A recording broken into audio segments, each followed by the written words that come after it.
Welcome to the follow-up question. I'm your host, Michael Ashford. I've set out to uncover amazing and insightful stories by interviewing people from all different backgrounds and perspectives.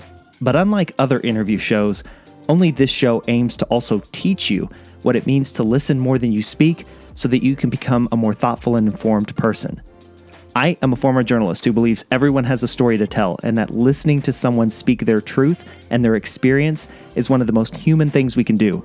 And more than ever, there is a general lack of willingness to go deep to understand why people think, act, and believe like they do, especially when there are differences of opinions.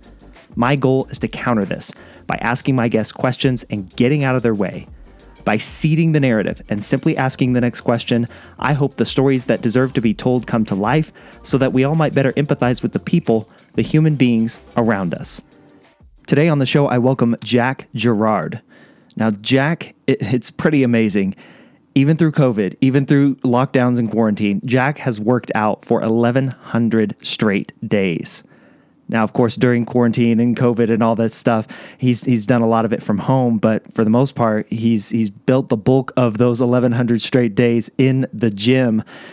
And the reason why I wanted to talk to Jakk and bring him on this show was because the circumstances that led to Jakk getting in the gym for 1,100 straight days plus, it just came out of such a story of I'll say despair and really, really difficult situations leading up to the fact that at one point Jakk attempted to take his own life. And we talk about that in this episode and in this conversation. What were the reasons why he felt that that was the answer, that that was the way out? And what led him to the gym? What was he looking for in fitness, in exercise that he couldn't find anywhere else? And it is a remarkable story.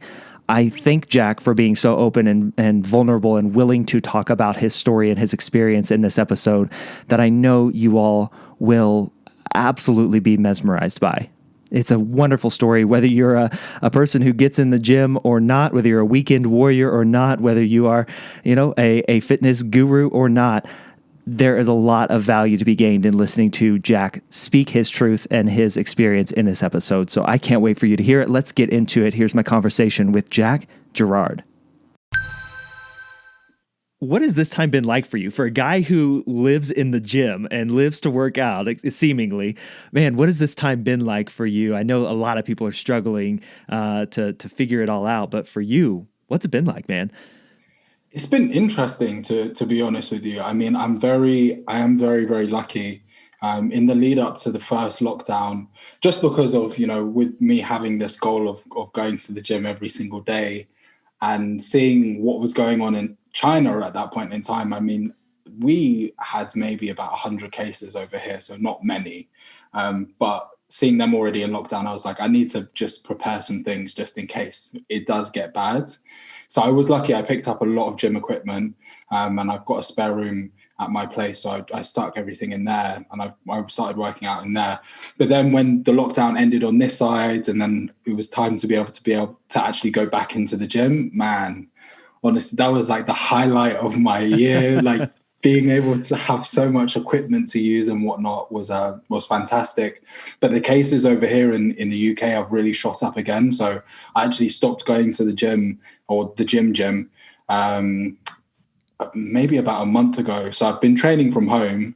And again, since I, started my own gym at home, my home gym, like I've been picking up a lot of equipment. Like I've got about 200 to 300 kilos worth of weight at home. Yeah. But it's never the same for me because I love training around other people. I find it very inspiring. So yeah, it's been interesting, but it's definitely required a lot of adaptation. That's for sure.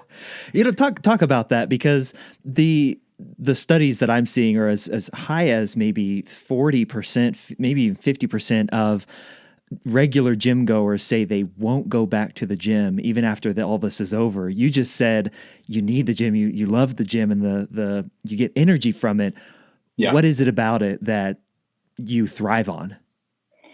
I mean, from a mental aspect, I just love being around other people whilst they're pushing themselves. And I think it's interesting because when I first started going to the gym, like I think all of us, we have those thoughts of, oh, everyone must think I'm really skinny, or everyone must think I'm really weak, or everyone must think I'm really fat. But the more time that you spend in the gym, you realize nobody cares. Everybody's just focused on what they're doing. And I just love to go in there. It doesn't matter what somebody's body shape is.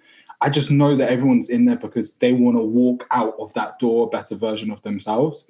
And so when I see someone pushing really hard, on the bench press, or going, hard with their squats or their deadlifts, or, doing sprints on the treadmill, it's very, very inspiring for me, because I'm able to kind of take energy from them to be like, yeah, come on, let's keep pushing. Let's try harder. Like, we can do this. Do you know what I mean? So on the flip side, then, what have you learned the most about yourself, perhaps, in working out at home? And, I know you've been building up your equipment. I was the same way. Like, right before lockdowns hit, my wife and I got some equipment. We got a squat rack, we got barbells, like really ramped up what we had at home.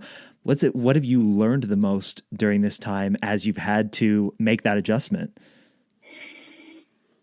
In terms of training at home, for me, kind of off of the back of what I've just been saying, I've had to dig a lot deeper to get more out of my workouts. But then at the same time, not having as much access to gym equipment has taught me to exercise in different ways. Up until this point in time, I'd never, ever used resistance bands before. And using them now, I realize, there is a lot of benefit to them. So that's been interesting. It's definitely changed the way that I've started training to an extent as well, which is great.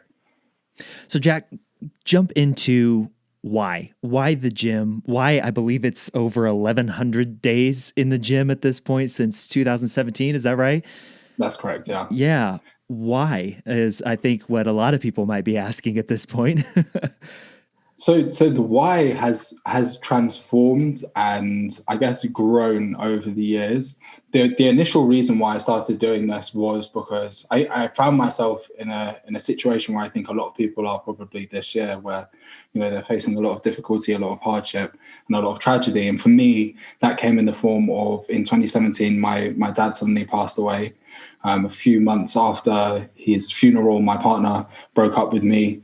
I had a cancer scare. And then I tried to take my life. So it was a rough year. And I realized that I needed to make some huge changes in my life in order to be able to get out of that very, very dark and difficult place. And for whatever reason, I thought that, going to the gym was going to be something that helped that. So I set myself the goal of going every day for 90 days. And as I was encroaching on the end of the 90 days, I had already transformed so much, and not, physically I had a little bit, but mentally, like, I could feel myself continuing to grow and my self-esteem was coming back, yada, yada, yada. So I just ended up doubling. I was like, all right, if I can do 90, let me see if I can do 180. And it basically just went like that. I just kept doubling the numbers. And then, it got to the point where I was like, okay, we might as well go for 1,000. But the reason why I continue now is just more than anything, in for example, with this year, I see how valuable exercise is, and continuously working daily on making progress in terms of protecting your mindset and being able to ensure that you're doing your best to stay in peak state. And I think that's probably one of the most interesting things about the gym, and everybody who goes to the gym knows that there's so much more to it than just the physical aspect. Jakk, if you don't mind me asking, take me back to your cancer scare. Can you detail that a little bit more? What happened in that situation? So it was it was quite interesting. Basically, after my dad died, I developed a lump on one of my testicles, to be honest. And then I needed to go into hospital for what was looking like it was going to be an emergency operation.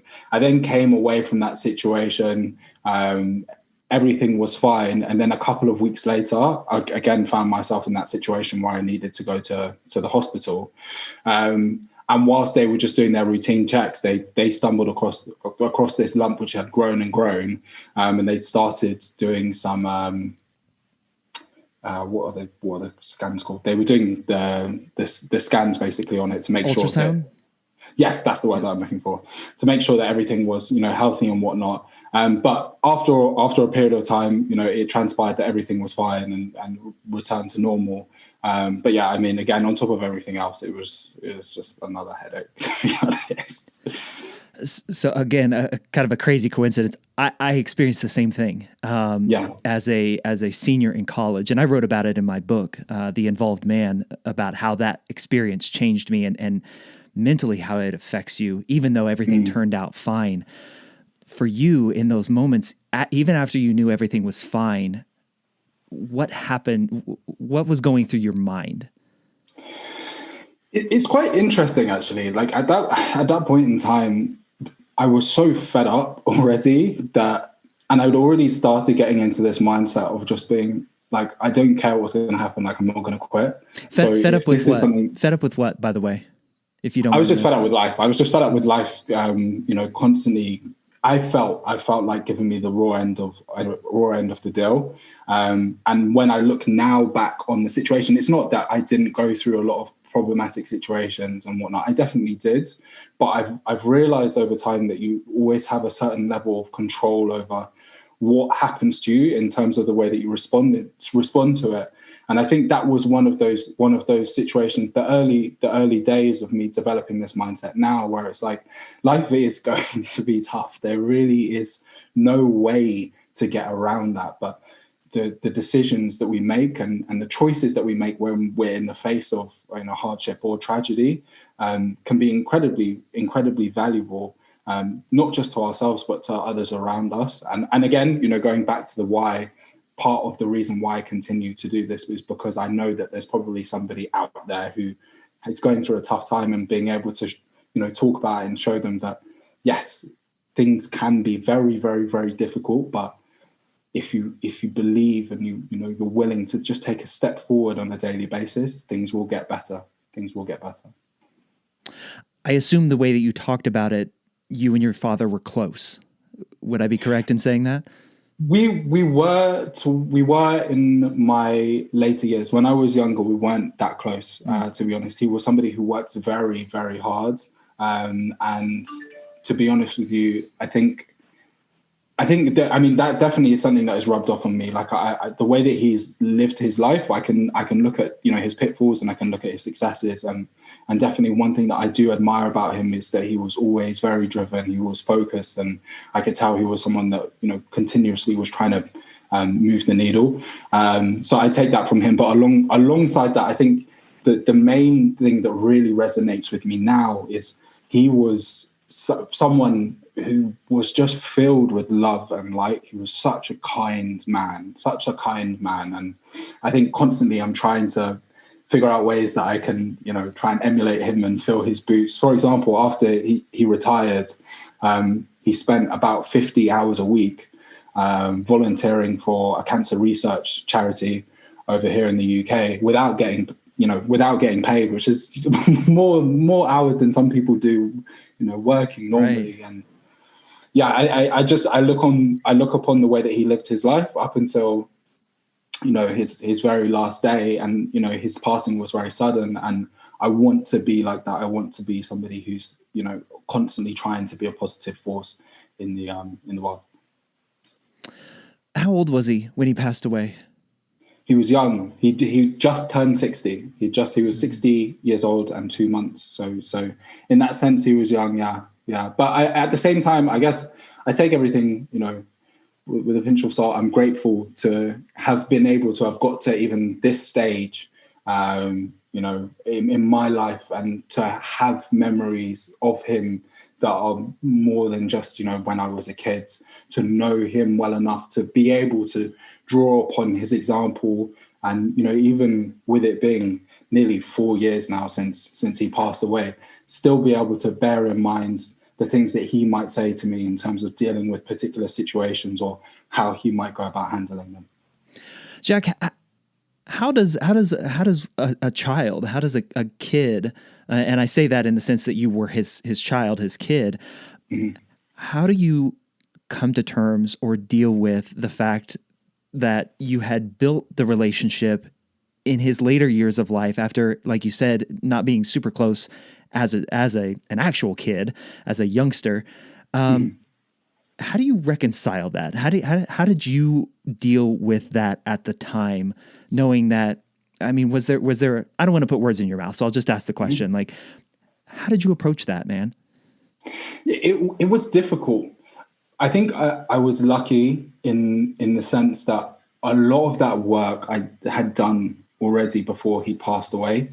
When I was younger, I'd kind of come to a point of understanding that, you know, my dad was somebody who was focused on his work, on providing for the family, on, you know, his passion, and it's something that I can I can resonate with. Both he and I have a very addictive personalities in that sense, but I think also because of the way that he was and the fact he was so kind, and it's, you know, the same is true of my mother. Like, I'm very, very lucky in terms of my parents.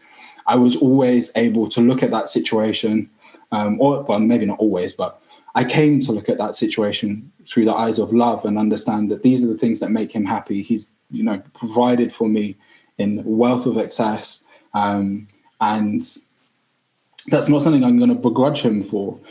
So I'd done the work on that side, and then when it came time when he'd stepped away from his work and we were able to foster and start developing a relationship, you know, that was amazing. And it, of course, you know, there are no two ways about it. It definitely is something that hurts, and it really is a crying shame that it's something that we didn't have more time to develop and to foster. But again, I think, you know, my whole mindset is I see, obviously that's a negative situation. You know, I feel like I have had something taken away from me, but I'm not going to allow that to pull me down, to break me down. Let me use that as fuel to push further, to push harder, and try and, you know, take that negative input and turn it into a positive outcome. Was he involved in going to the gym or exercise or fitness in any way, or did you get that motivation from somewhere else? Not really, to be honest with you. Do you know what? Genetically, he was blessed. I wish I had his genetics, because he was, you know, if I had, I would be massive. I'd be absolutely massive. But no, he didn't. He started going to the gym more for just health reasons. Obviously, when you get older, you need to start taking care of yourself a bit. And, you know, prior to this point in time, when I started going to the gym, I literally, you know, walked into a gym maybe 20 times in my life. But parcel of that is that we started going together whilst he was still alive. You know, this is a while ago. And I do think back to, you know, that period in time, and I remember seeing him training in the gym and me kind of just dossing around and not doing anything. But yeah, no, he wasn't somebody who was really in the gym, but he always encouraged my sister and I to be very active in sports. And, you know, both my parents did that. They always made sure that we, you know, if we had an interest in sports or something like that, then we take it on. What happened in the lead up to you trying to then, as you mentioned, take your own life? So with reference to that situation, it's an interesting situation in the fact that I think even prior to my dad's passing, I realized that I had been battling mental health issues for a very, very, very long time. But I'd never really got to that breaking point. And after I'd lost my dad, and then my situation fell apart with my ex, I hit that breaking point, and I basically tried to hang myself. And that was the crucial turning point for me, because when I came out of that situation and I saw myself, I realized that I was the person that I feared the most in the world, and that was a terrifying feeling. And that was really the impetus for me to kind of shift gears and you know, start making a change. What did you mean by that just now? The person that you feared the most? How do I explain this? I realized I couldn't trust myself. That's a terrifying, really, really, really terrifying feeling, to look in the mirror and realize that you can't trust yourself enough to even stay alive. It's quite scary, and realizing that I knew that, you know, I was probably at that point in time more likely to die from my own hand than anything else. So I had to take action. I had to find something to do to just try and make progress. And I think that's why it's, you know, it's weird in the sense that this is such an arbitrary goal. And I'm very aware of the fact that, you know, I could have gone about saying I'm going to start £1 million business or yada, yada, yada. But I think the reason why it was so effective and has continued to be so effective is because even on down days now, you know, even on those days when I do feel like quitting, or, you know, I haven't had a great week or whatnot, by continuously showing up and doing something on a daily basis just to make a little bit of progress, it means that tomorrow is always better than today. And again, kind of looking at this year and how, you know, difficult this year has been for all of us, that's really been one of the things that's helped to pull me through is the knowledge that I have in some way, shape or form, the ability to make tomorrow better than today. In the moments where you have attempted to take your own life and you come to realize that it was, for lack of a better phrase, unsuccessful, and you're still here. In that moment, what goes through your head knowing that you never even thought you would be at that point if things had worked out as you had planned? Can you reframe the question slightly? You never expected to wake up from your attempt to take your own life, right? I don't, to me personally, and I can only speak on my own personal experiences, I don't know to what extent I would say that is true. Okay. Because I think if you really, really do want to kill yourself, then you will do it in a very definitive manner. Like and you know, I don't want to say this to trigger people, or, you know, for anybody who has gone through similar experiences or whatnot. But I think you approach things in a very, very different way. For me, it was really more the manifestation of just so much self-hate. That I think, you know, you're slowly moving further and further down the spectrum. Right. And I was fortunate enough to still be in that state where I really, really wanted to hurt myself. I really, really did want everything to end, but not to the extent where I'd done it in such a way that you know, that was it. That was going to be, you know, it. That's an excellent clarification for sure. What were you looking for in the gym? You know, obviously we go to exercise and look a certain way and lose weight or build muscle, but for you, and you've kind of touched on this, but I'd love to really dig in with you, man. Like, you step in the gym on that first day, what are you hoping happens? That's a really good question. Again, it's changed over time. On the very, very first day, I think I was looking for a distraction.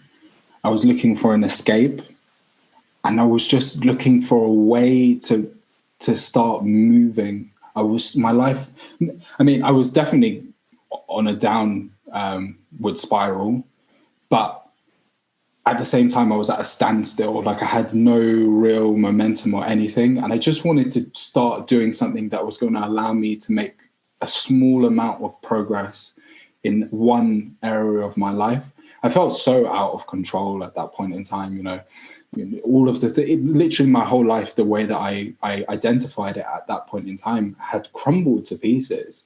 And I was looking for a way to start rebuilding, I think. You mentioned, you know, you could have set a goal to build a £1 million business, I think, as you put it. I'm interested, the decision to, hey, 90 days in the gym, this is my goal. What stuck out to you, or what attracted you to the gym versus all the other things that you potentially could have done to do exactly what you just said, to move the needle in a positive direction? Why the gym?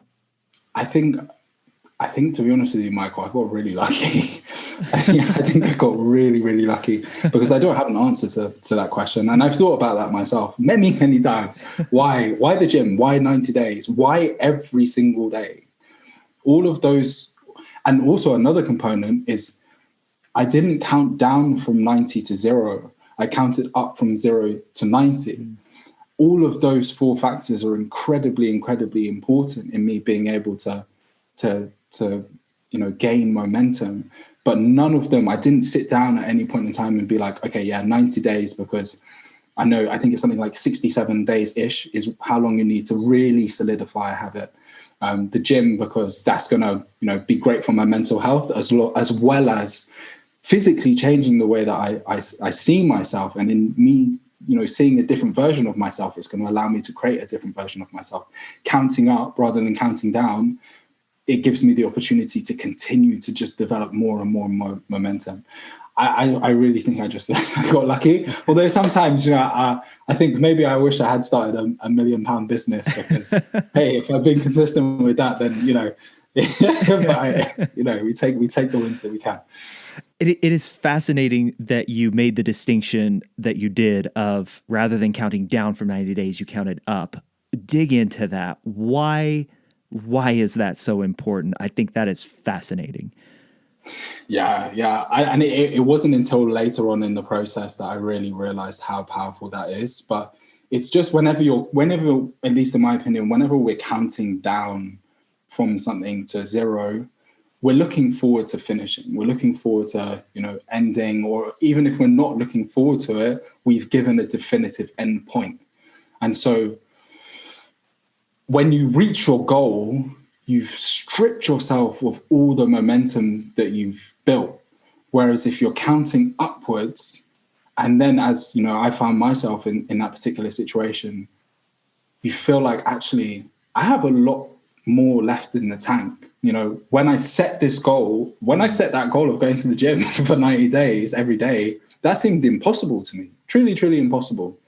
But when I got to that point, I realized it's not impossible. And therefore I need to readjust what my goals are and readjust what my mindset is for the person that I've now become. And that's why I think it's so important to, try and put yourself in that position where you give yourself room for the version of yourself that you're going to be tomorrow to be able to continue to grow and to develop. I love that. What do you think then of so much of the messaging in the fitness space, like lose 15 pounds in 15 days or go on a 60-day shred to get beach ready? Like we are inundated with that messaging in the fitness space. Your perspective, I think, offers a unique opportunity to set that in a different course. What is your take on that? I mean, the goal is to play for forever, right? Mm-hmm. Like, it's all well and good looking great for just summer, but then or just, dropping 15 pounds or whatever it is. But if you're not working on your habits, we all know this, you're just going to go back to that state, to that place. And realistically, are you looking for a temporary change, or are you looking to become a new person, to become a brand new person? Either which way, it's going to be hard work. If you can actually lose 15 pounds in 6 weeks, 8 weeks, kudos, because that's not easy. That's really, really difficult. But you may, and only said person will know, you may push yourself to the extent where you're like, I don't want to do this anymore, and then you fall out of the habit. Whereas if you're slowly building up and developing and maintaining those habits, it's going to be a lot less likely that you will fall off. And even if you do fall off, because you've had those habits in place for so long, it's going to be a lot easier for you to get back into your stride. What are some of the things that you began to notice about yourself as you started to get into 90 days and then eventually pushing to 180 days? What were some of those mental things that began to click for you, or the things that you started to notice about how you approach things? I got to assume there were some points in there where you had some aha moments. I mean, first and foremost is you have to respect the process. I wish there were workarounds, but nothing beats hard work. Nothing beats hard work. Nothing beats consistency. You have to be dedicated. If you want to get there, that's just part and parcel. And it's been so interesting for me because I've learned so many life lessons from going to the gym. And I think anyone who goes to the gym can attest to that fact as well. But that is the first principle I think all of us learn, that is, if you want to get in shape, you have to put in the effort, you have to put in the energy, you need to be disciplined. And again, talking of discipline is something that I think when I was younger, I would have looked at as being a very dirty word. Whereas now I see it as being such a glorious word. It's a diamond. If you can be disciplined, you can unlock your dreams. You really, really, really can. So there's been so many different caveats and principles that have really, really kind of sharpened my mental focus and allowed me to understand that sometimes things are not always as they seem. And again, it just really comes down to the lens and the perspective that you're willing to put on something. What changed for you? What perspective did you gain to that point, that things aren't always as they seem? Can you point to anything that you did have that kind of a shift? Yes. I think the most impactful shift in perspective that I had was that free will and our choices are really very, very, very, very, very powerful. A lot more powerful than we give ourselves credit for. At the end of the day, I think ultimately, when you distill it down, we're quite limited in terms of the choices that we can make in any given situation.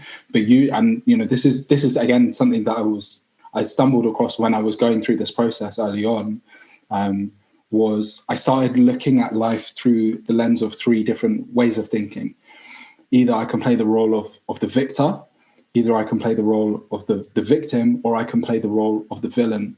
And in the situation that I was dealing with, I tried my very best on a daily basis to play the role of the victor, which was to assume as much responsibility for every single, problem that I was facing, to try and handle them with grace and to do it in a way that allowed me to make progress. I had every right in the world to play the victim and, say, woe is me, like my life is literally crumbled to pieces, somebody help me. And I wanted that. I did want that. And I could have played the role of the villain as well and, turned all of my anger and my frustration out against the people around me or on the world in general.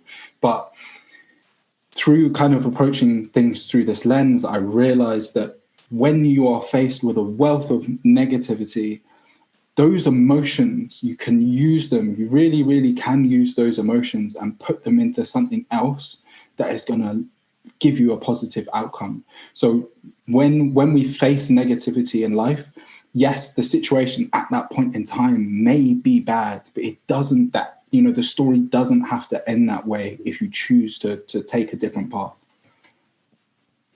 I don't know why I'm asking this question. Have you ever gotten emotional after a workout? Yeah, to be honest with you, I get emotional quite a lot of the time. Like whether that's just me getting really amped up or crying. Like for me, it's I wear my heart on my sleeve these days. I don't have any problems with being vulnerable because of the way that I've started to look at life, knowing that the ability to be vulnerable is a great strength, because if you can be vulnerable, it means that you're not fearful of getting hurt when you're in that state. But yeah, definitely. I decided when it was around like day 260, 270 to run a marathon without doing any cardio training for it, which was not a great idea. But I knew that the way that I was going to run that race was purely off of mindset and emotions alone. And definitely around like mile 18, mile 19, I had to start digging deep, start facing those monsters, start facing those demons. And I was crying, man. I was just running and crying. But hey, it was the fuel that I needed. Sometimes you got to go to those dark places. In those first 90 days, is there a workout that sticks out to you as one that particularly shaped the rest of your journey? Yes, yes. And that kind of just speaking on what we were talking about, this is a great segue into that. I think this is probably the moment as well when I changed, when I really changed as a person. And, I'm just referencing back to, when I did try and take my life and I saw myself in the mirror and realized that I was the thing that I feared the most in the world. Later down the line, my ex and I, we were still talking and trying to figure things out, and we had basically come to an impasse. And at that point in time, I knew, okay, there's no way that we're getting back together. A few things transpired where I was just like, I don't even want to get back together anymore at this point. And I was so frustrated, so broken and beaten up. I was sitting in the gym, and it was an arm day, and I was sitting in front of the mirror, and tears were streaming down my eyes. And, the gym was packed, but I was working out so hard and sweating so much that nobody could tell.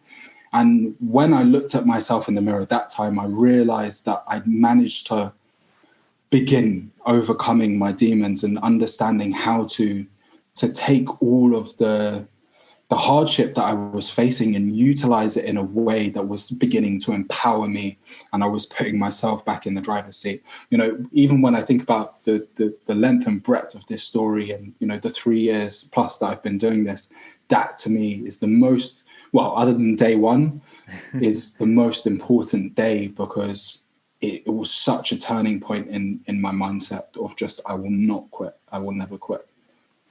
Have you ever been met with skepticism that this is nothing more than you just want to get in the gym and look good, and all the things that you've talked about up to this point are, hey, that works for you, but it's not going to work for me? Like, do you ever get met with that kind of skepticism? Not really, to be honest with you. I mean, at the end of the day, everyone has to do what is right for them. I'm definitely not here preaching that someone should go and start going to the gym every single day, because it's really not easy. It's not an easy thing to do. I don't have an end date in mind as well. And, a lot of my plans have to be fixed and shaped around the fact that I want to continue this streak. But for me, when I do look at this process and this journey, of course, I love looking a particular type of way, but it's the mindset that is invaluable. It's so important. Without question, any day of the week, I would take the mindset over the physique, because the physique can't really get you too much in life. It will get you a few things. You might get a few girls and whatnot and have a great time, but the mindset will change absolutely every single aspect of your life and allow you to accomplish all of the other goals that you have outlined and set out for yourself. So that's why, I think it's incredibly valuable. Do you remember Workout 1000? I do, yeah. What was that day? What was that day like? So I was going to kind of just let day 1000 pass without doing anything too significant for it. We were in the middle of the lockdown over here in the UK, and one of my close friends, he was saying to me, Jack, there's absolutely no way that you can just have day 1000 just be another day. So we devised a plan to make it to make it a very, very challenging, difficult day. I set out for myself to cycle 100,000 meters what did I do? 100,000 meters,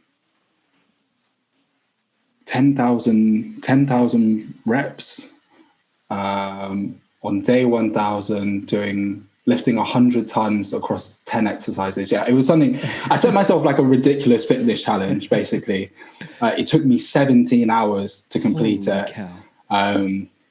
It was grueling. It was really, really, really difficult. But again, I was grateful for it, because it was one of those moments where now I can look back on that day and be like, I broke through another barrier. I broke through another, limitation that I'd set out for myself. But would I do it again? Oof, I don't know. You mentioned, of course, what you were looking for early on, and you've kind of touched on what it has become. But I want to ask, I guess the more pointed question is, what are you looking for now? Like, what has this become? And you've mentioned no end in sight. You're still counting up. What is it? What has it become? Where can it go from here?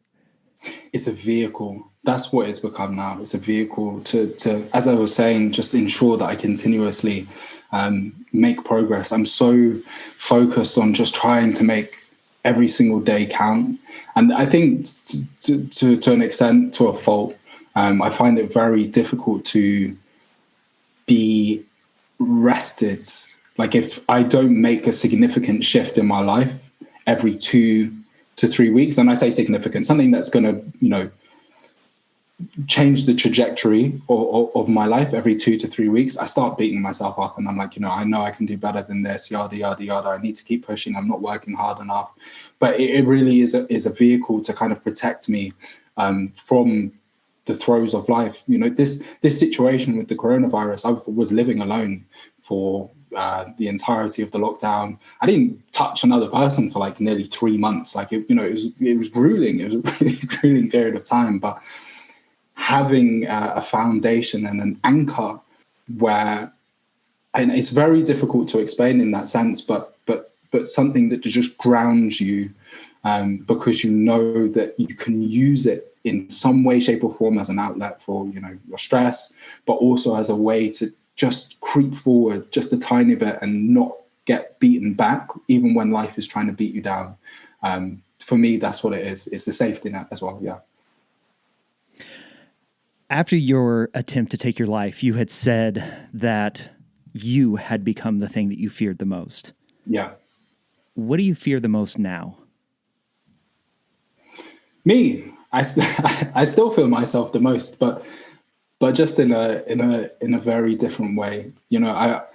I think from this process, I really have, as cliche as it is to say, to realize, I can be my greatest friend and my greatest enemy. It really depends on the choices that I decide to make in the way that I live my life.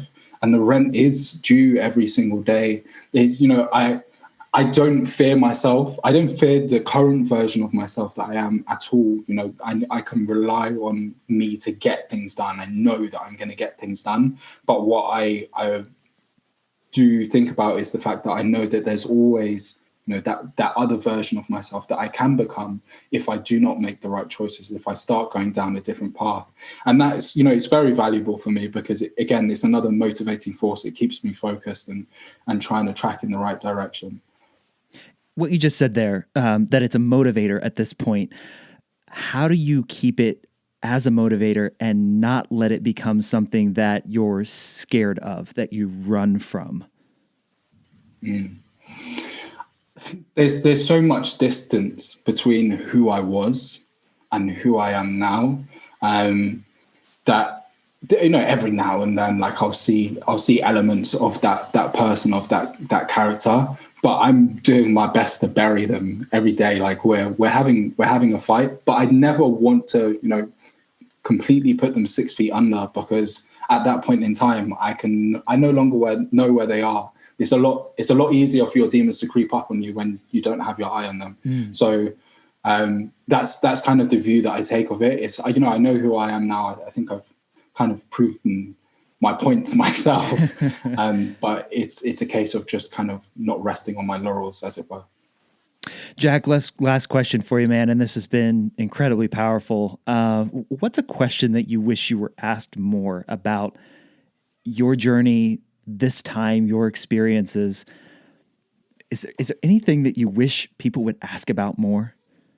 Do you know, to be honest with you, I really wish people, and you touched on this already, Michael, but kind of just giving me the space to speak about my family and to speak about my friends, because it's very easy for, whenever I sit down in these podcasts just to talk about myself constantly. I think, that's really what people want to hear, when we're talking about the story is, what I did, yada, yada, yada. But at the same time, I have to recognize and give thanks to the role of everybody, in my life, past and present, who was there, throughout this process, who weren't there throughout this process, but had a significant role to play, prior to this point in time.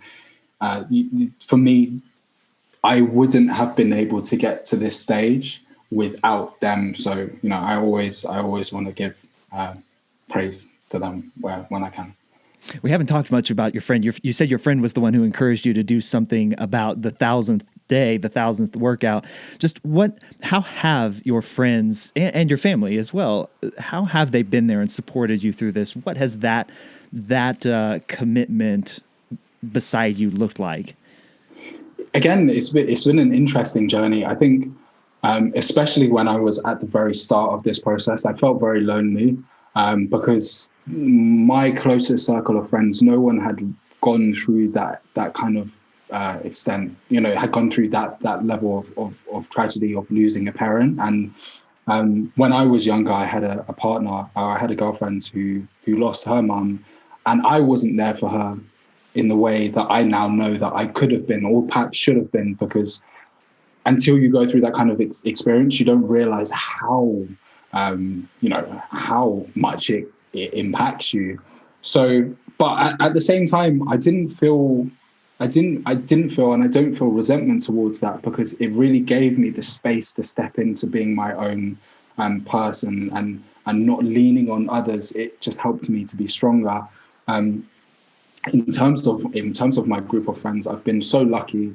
The environment that I was raised in when I was young, I've always been surrounded by exceptional people and people who are striving to accomplish exceptional things in life.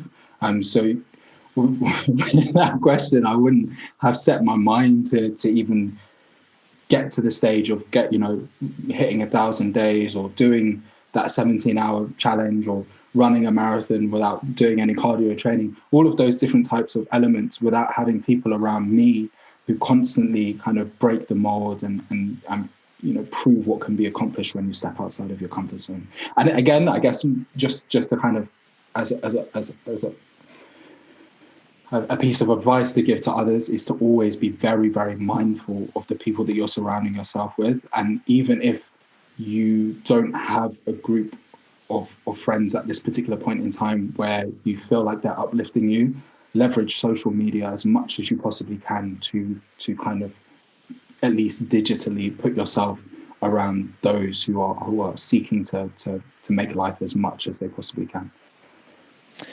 Well, Jakk, fantastic stuff, man. Speaking of social media and all those things, how can people connect with you and continue to follow along with your story and your journey? Let's give folks a way to connect with you, man. So the best way to reach me is via Instagram, and my handle is jakk.gerard. I will absolutely link that up in the show notes.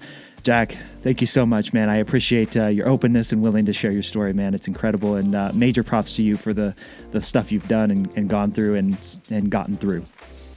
Thank you so much for having me on the podcast. I really, really appreciate that.